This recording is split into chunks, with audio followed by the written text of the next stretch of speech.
তো গাইস, তোমাদের করা ফানি কমেন্ট গুলো নিয়ে আমাদের আজকের ফানি কমেন্ট। তো চলো লিজেন্ডদের করা ফানি কমেন্ট গুলো দেখে আসি।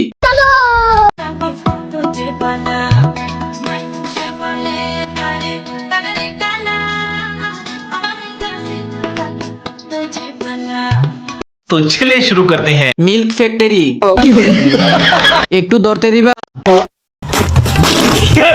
45 বা 48 দুইটার একটা হবে। ঠিক বলেছো।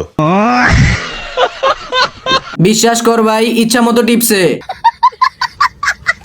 उसकी दीवानी हुई, कहो कैसे हो गई, क्या माल है यार। लगा मैं तो यहाँ खो गई, हाय। साली चलती फिरती कोकेन है कोकेन। चलिए शुरू करते हैं। দুই পাহাড়ের চূড়ায় কি আমি পৌঁছাতে পারবো? একটা জামাইয়ের আরেকটা সবার। কেউ অন্য কোথাও তাকায়ও না, উনি জনগণের হক আদায় করছে। কথা কি ক্লিয়ার না ভেজাল আছে? সংসারের জন্য না, সহবাসের জন্য পারফেক্ট। ঠিক বলেছো। তুমি ঠিক তো দাও কেন? नेक्स्ट।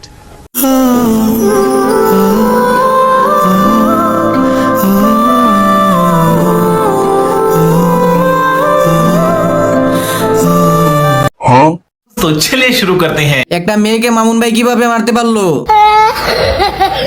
ভাই, মেয়েটা অনেক পর্দাশীল, ডেলিভারির সময়ও মাস্ক পরে থাকে।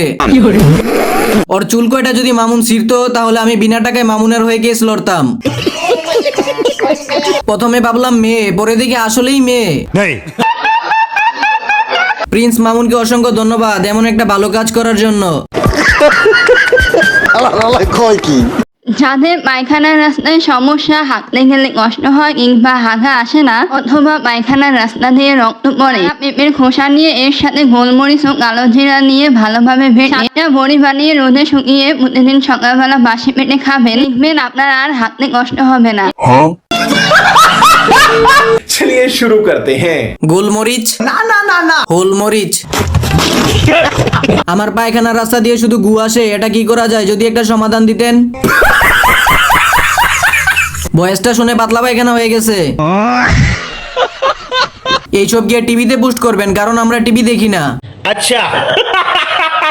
শুধু বলেছিলাম পরিবারের সামনে বলতে পারবা আমাকে ভালোবাসো, আলহামদুলিল্লাহ এখন সে আমার স্বামী।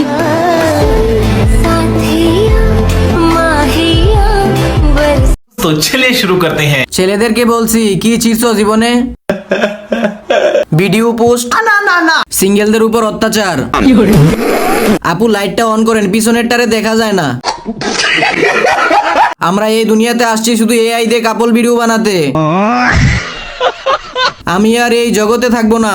কেউ নাড়া দিস না, মারা গেছি।